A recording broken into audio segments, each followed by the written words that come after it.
what you want, when you want it, where you want it. This is The Mesh. This episode of the Caregiver Community is brought to you by Pace at Home in Newton, North Carolina.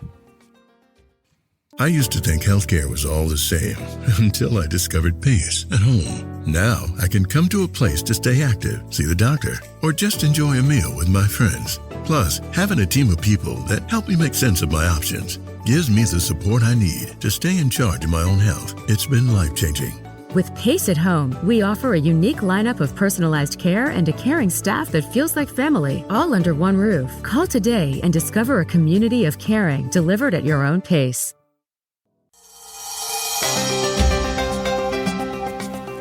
Hello, we're so happy you've joined us. Today we're talking about a topic that's at the very heart of ACAP community and our community-based ACAP chapters currently in 4 states. Our conversation today will be all about what it means to be a caregiver and how that role impacts both caregivers and care recipients. Welcome. I'm your host, Karen Summey. I work for ACAP Community, and I'm an active family caregiver. If you're listening to our live broadcast, today is Friday, March 7, 2025, at 12 noon Eastern Standard Time. Both my guest and I are live in the chat panel as you watch the show we recorded last week. We're standing by ready to take your questions and comments during the broadcast. To join in the discussion, you simply need to be signed in to your own YouTube or Google account to access the chat panel. If you're listening to our replay, you can also sign in and leave comments below your video screen, and we'll get back to you very soon. With that, let's dive in. My guest today needs little introduction to our regular viewers and listeners, as she is none other than the ACAP Community founder and executive director, Frances Hall. Frances founded ACAP Community as a nonprofit back in 2012 and has dedicated herself to making it a true force for caregivers ever since. She established the organization on a local college campus for her colleagues who, like her, were caring for an aging parent. Today, ACAP is a highly valued resource for caregivers. Frances, welcome to First Fridays with ACAP. Thank you. It's nice to be here, and thank you for the kind introduction. You're very welcome. Well, I am very, very excited for today's conversation. I can honestly say that 3.5 years with ACAP have taught me so much about caregiving, and it's really given me a lot of perspective as I've navigated my own caregiving journey, and I've also started my senior years. That creeps up on all of us. It does. Okay, so let's talk a little bit about how we define the word caregiving and how many people are adult caregivers in the United States today. Okay. Let's start with just a really basic understanding of caregiving. Caregiving is basically the act of regularly providing care for someone who needs help taking care of himself or herself. Real simple. Typically, though, we think about a caregiver as someone who is taking care of someone who has a physical or mental or cognitive issue. But I want to talk about how it's a yes, and.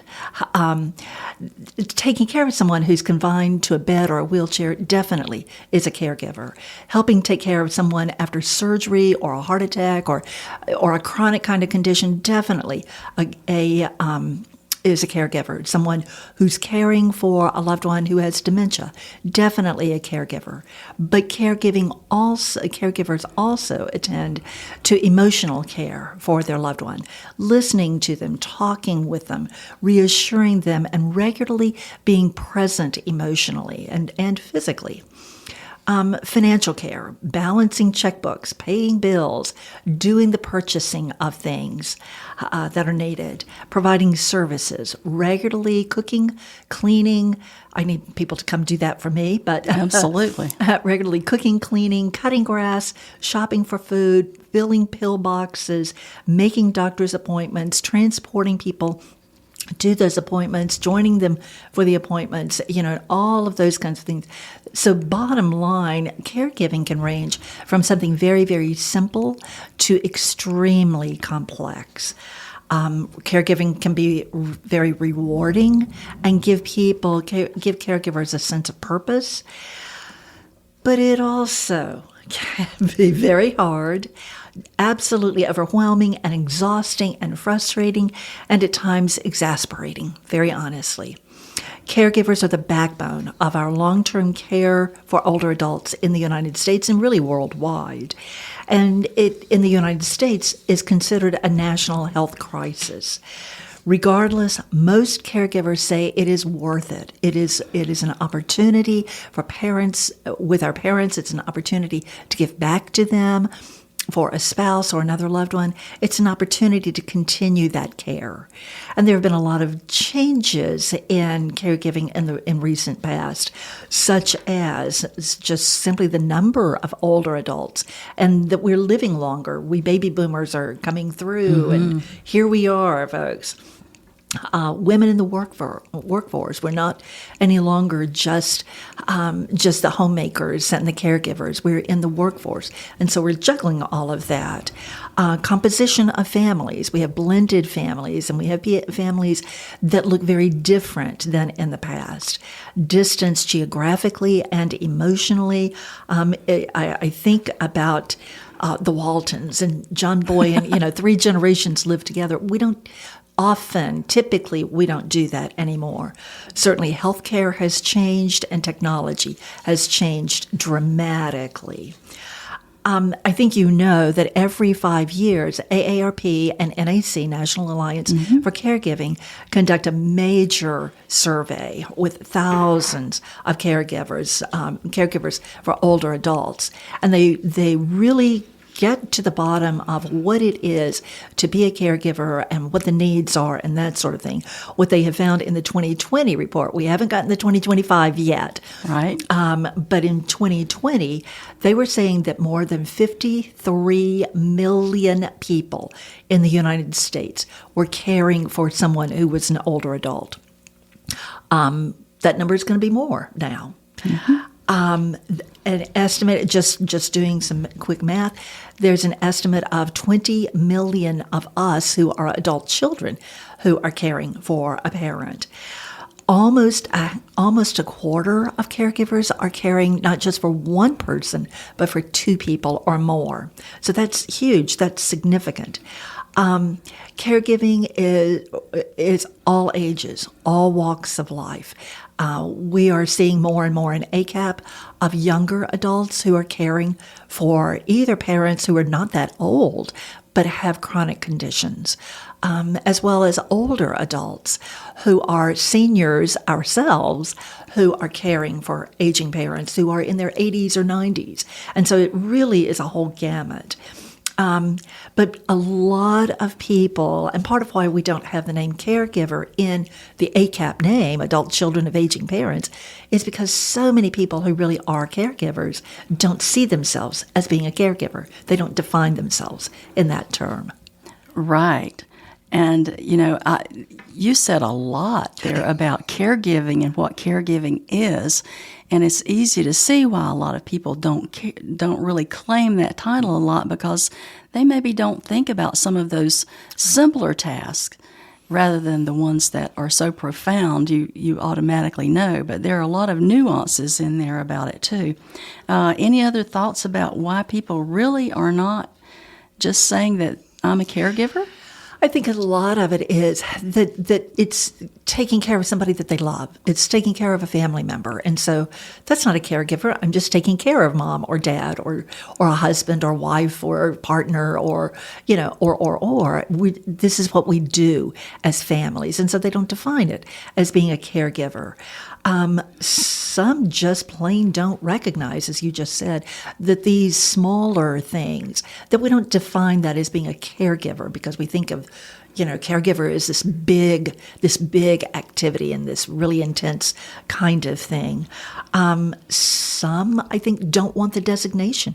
They don't want to see themselves. They don't want to see themselves as a caregiver, either from their perspective or their loved one's perspective, or just society in general. That's a term that not sure we really want to put on all the time. Right. Okay. Wow. That's a lot. caregivers do a lot. You know, our primary audience at ACAP is adult children of aging parents, although we welcome anyone who's taking care of an older adult. And so it's kind of a strange place to be in life.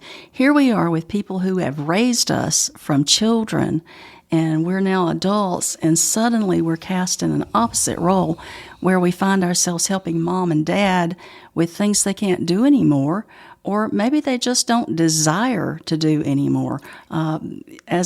Certainly as I get older, complexity is no longer my friend, and so I want things to be a lot simpler.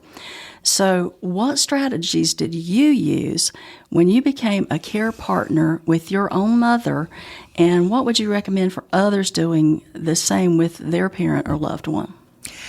I will be honest that there is an awful lot of my looking back. My mother passed in 2016, and there's an awful lot that I look back on and go, golly, I wish I had known to do X, or I wish I had done this differently.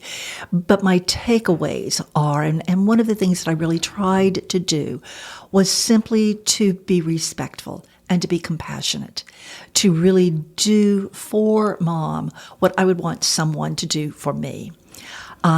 Sometimes that was really easy. Sometimes it was not very easy. I get it. There can be some hard interactions. There can be some tough conversations and tough times with people. Not always, but there can be those moments. I think one of the things that I tried to do was to realize that what was coming from her, any kind of negativity coming from her, really was coming out of that place of her being afraid of what's going on now, and holy mackerel, what in the world does the future hold? I mean, that's a whole different ballgame. And as I age, I understand that more and more. I think about what it would be like if somebody told me all of a sudden I could no longer drive, period, we're done. Or that I find I find my own body kind of sabotaging and it's doing things that I don't want it to do. And how do I turn back the hands of time to make it do something different? That as we age, we go from being independent and taking care of people to not being able so much. Secondly, though, I would suggest being sure that any decisions that are being made for a loved one, that they are involved as much as they can be. It's not doing it to them, it's doing it with them, in other words. Now, there are situations that there is cognitive decline enough that's not always possible. But if that isn't present, Heavenly Days, involve them. Ask what they need, ask what they want, and convey that you are there with them, regardless and throughout. Thirdly, understand that your parent will always be your parent. I hear a lot of people talk about that I've switched places with my parent. No, we don't. We may have switched roles in terms of taking care of things, but that's a role. That's an activity. That is not that we are switching roles with our parent or we are switching with our parents. Our parents will forever be our parents. And I can see where there would be some resentment there if you tried to do the other thing, because Mom and Dad have always known that you're the child. They are in charge. And now suddenly they feel that they're not in charge anymore, and it's tough for them to just kind of adjust to all of that. Oh, absolutely. That's a huge change for them. And relinquishing that they're the parent. They're supposed to do X, Y, and Z, not the child. Yeah, that's a huge adjustment and very difficult for people. Yeah. I would also suggest be observant and be a safe place. And what I mean by that is look and listen to what the loved one is saying, but look and listen for what they are not saying also. What is going well? what is not going so well. What are they not saying? What are they not showing? What are they feeling that they need to be guarded about?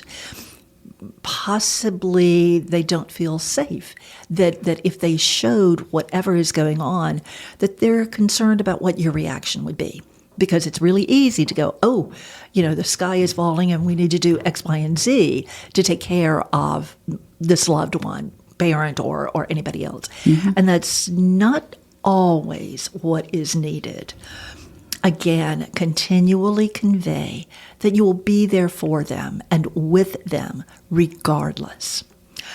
At the same time, definitely get as much information as possible about what is happening for them so you are able to plan, hopefully stay a step ahead of whatever is going on. I've had a lot of conversations with people who say, oh, it's too soon to do X.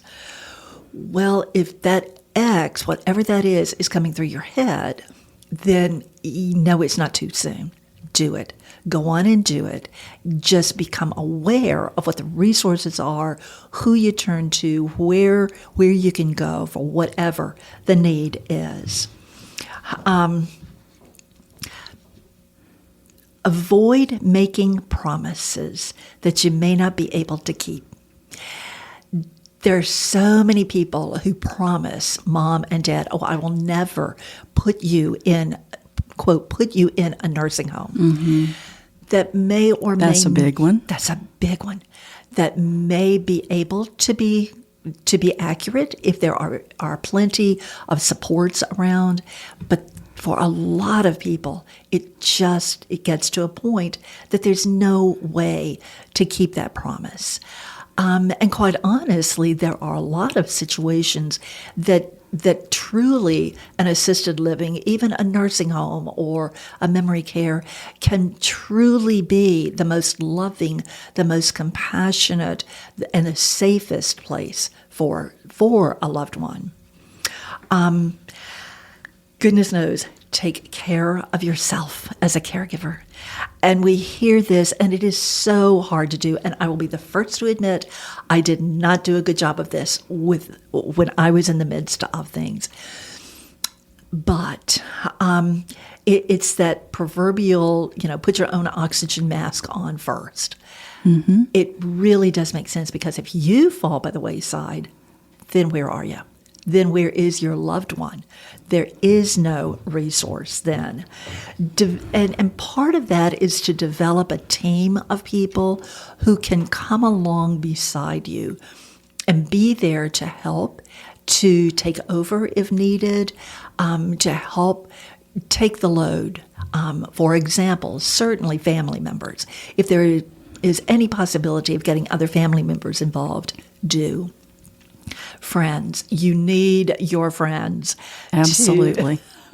Just to give you a different perspective, to give you a change of scenery, just to be the shoulder to lean on or to cry on at times. Certainly develop medical people. Get to know your loved ones' doctors well enough that if need be, you can be honest with them even outside of earshot of your loved one. Legal people, financial people, same kind of thing. Just be sure that you have that team of people around you, and don't hesitate to let them know when you need some help. There are so many good nuggets in that. I mean, just huge amounts of information that people can use, and I really appreciate that. I want to focus on one thing you said about taking care of yourself.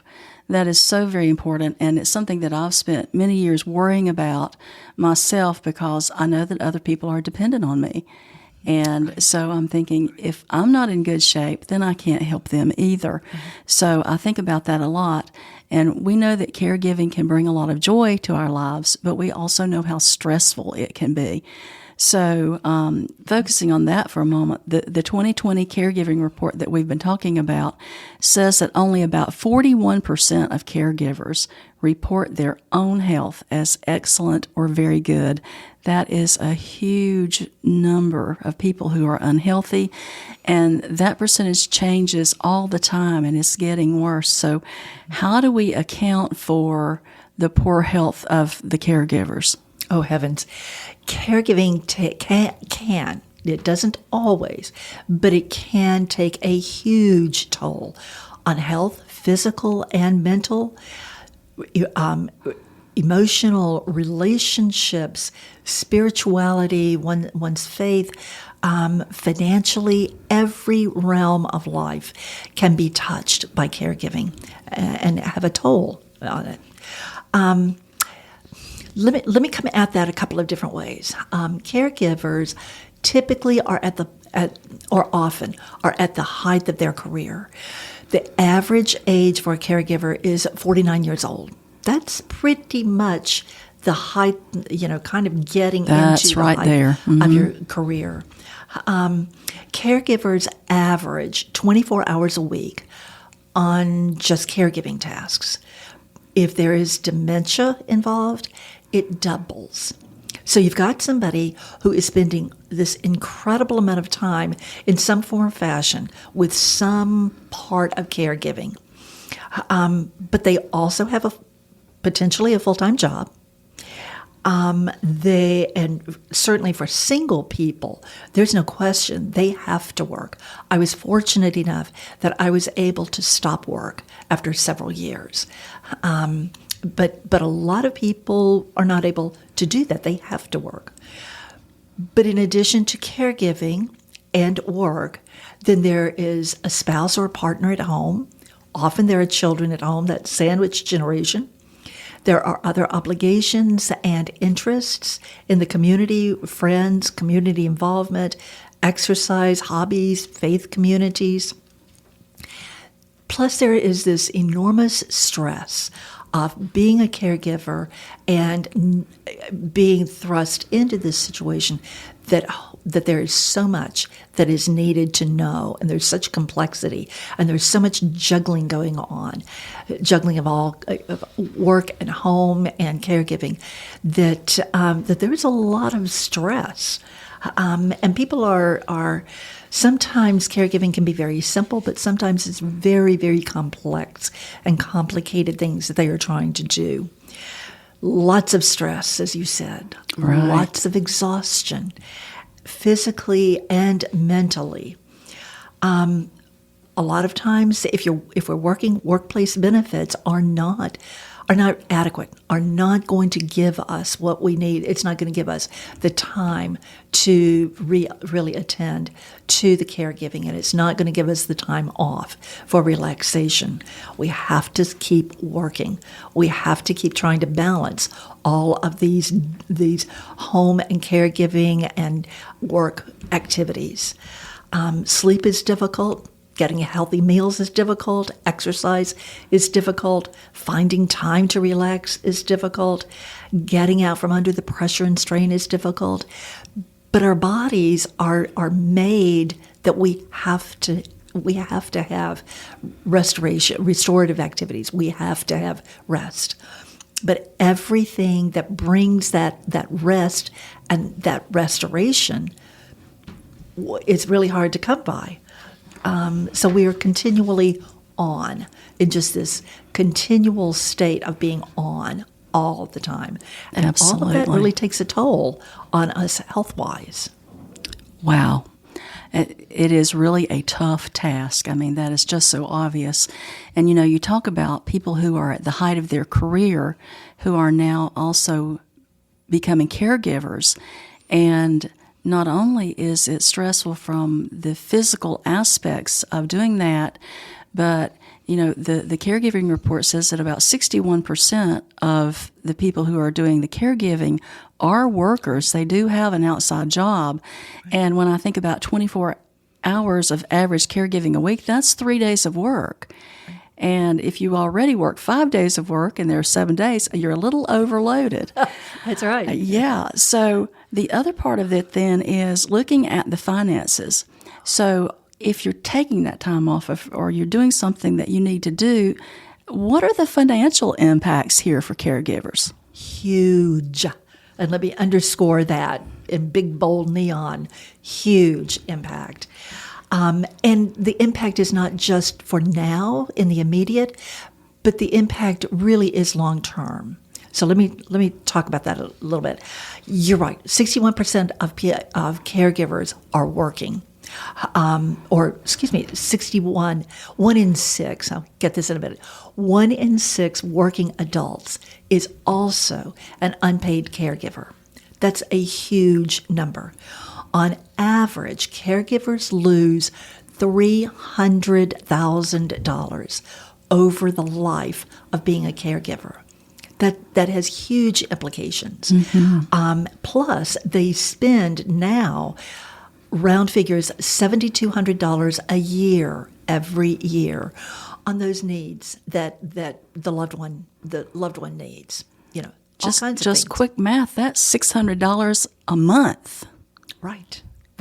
That's huge. That's a lot of money. Absolutely. A lot of caregivers have to take on more debt because the financial needs for an older adult continue to go up, and so often they don't have the resources to cover it. 1 in 5 caregivers, and I thought this was really significant, 1 in 5 caregivers reports experiencing high financial strain as a result of caregiving.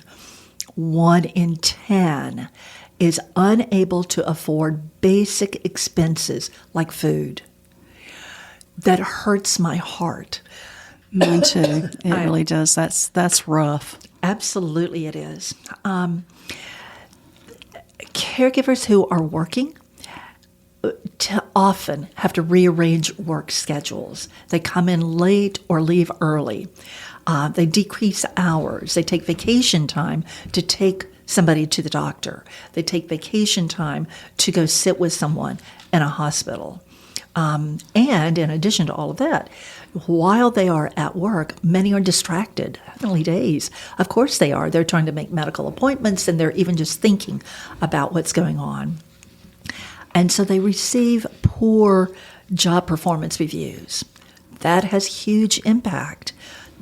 People need to work, but they're not able to be, completely attentive to work. So then that impacts raises or their salaries or even their jobs. They don't have time to further education, to get any kind of promotions. They work for employers who, very honestly, are not the most empathetic relative to caregiving demands. 1 in 10 caregivers stops working completely or retires early just because it's just too much. That was my situation. It was too much. Could not do everything.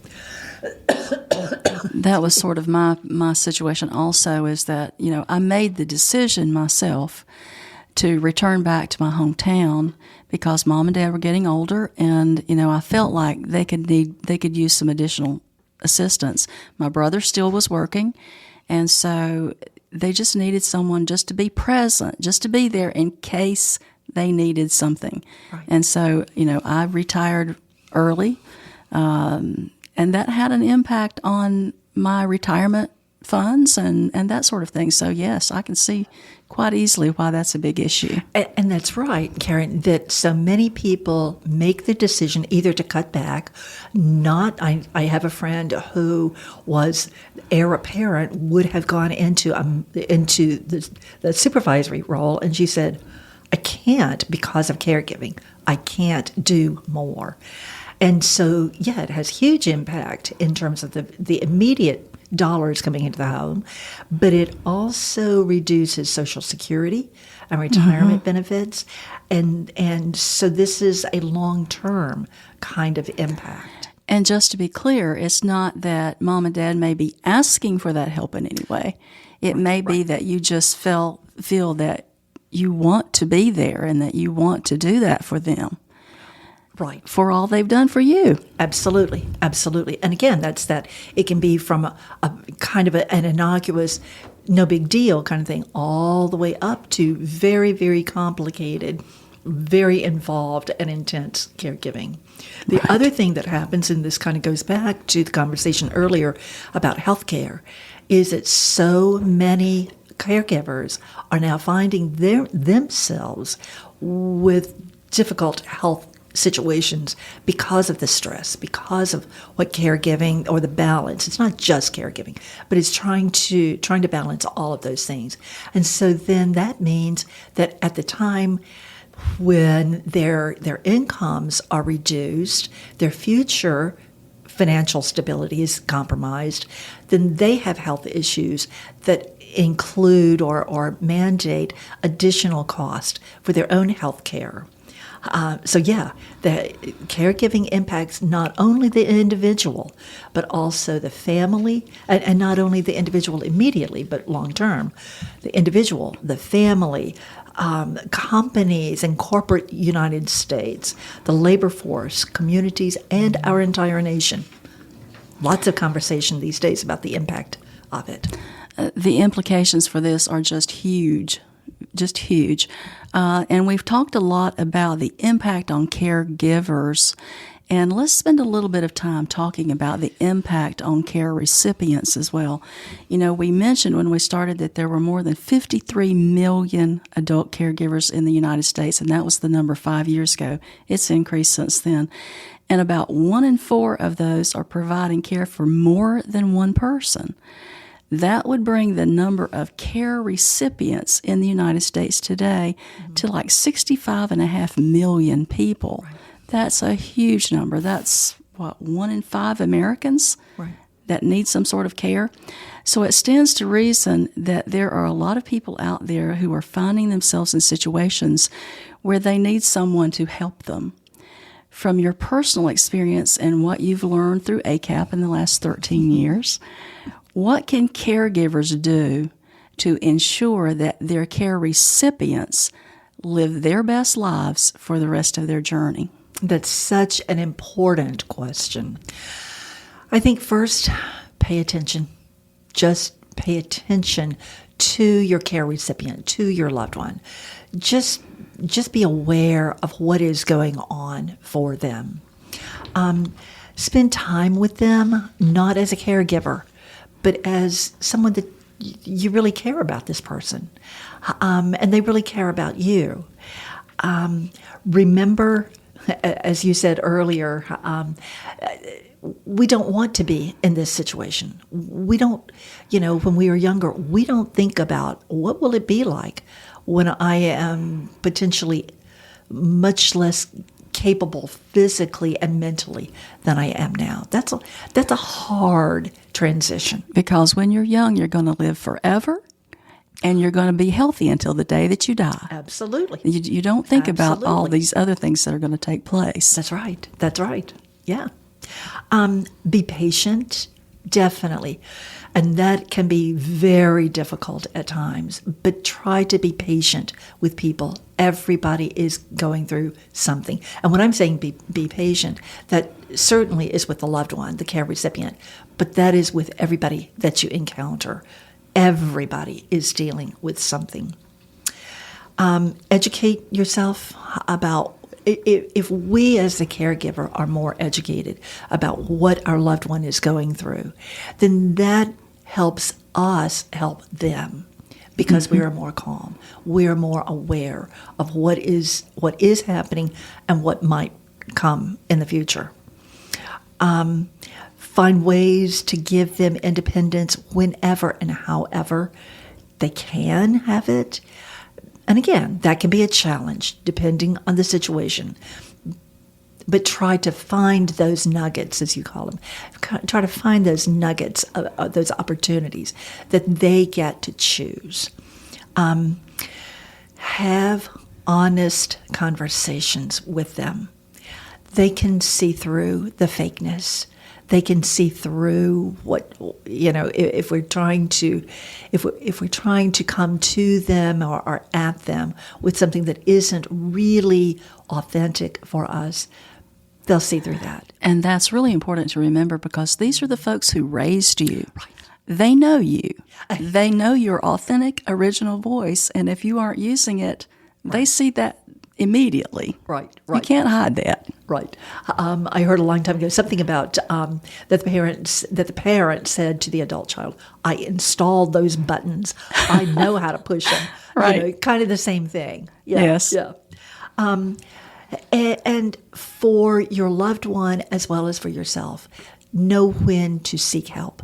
Know when to ask somebody else to get involved, because that not only helps take care of you as the caregiver, but it also, anything you can do for yourself as a caregiver really does help your loved one. Right. I'm reminded, Rosalind Carter had this wonderful quote, and it's quoted lots, but I think it really does. It really is apropos to what we're talking about. And her quote is, there are only 4 kinds of people in the world: those who have been caregivers, those who currently are caregivers, those who will be caregivers, and those who will need caregivers. That's exactly right. Yeah. That is exactly right. Yeah. Frances, thank you so much for the great insights and tips. They are so helpful. I've learned a lot today, and I'm sure our listeners have too. My pleasure. And thank you to our listeners and our viewers. Hopefully, you have learned some things too. If you haven't already done so, please be sure to check the like button below your video screen. And if you'd like to hear more of our broadcast, click the subscribe button as well. We also want to say thank you to Pace at Home in Newton, North Carolina, for sponsoring all of our Caregiver Community podcasts, and to Every Age, our sustaining partner. Please join us again on Friday, April 4 for our next episode. You can view the replay of today's program through our ACAP Community website at www.acapcommunity.org, or find the audio podcast as part of the Mesh network of online shows and podcasts. You'll find our podcast on any platform where you listen to podcasts or on our website. While you're on our site, we hope you'll take a few minutes to learn more about ACAP, our free educational programs, and our local community chapters offering in-person programs. And if there are other topics you'd like us to address on our First Friday's Lunch and Learn, please leave that for us in the comments section of our YouTube video, or by emailing info@acapcommunity.org. Until next time, be well. Bye for now.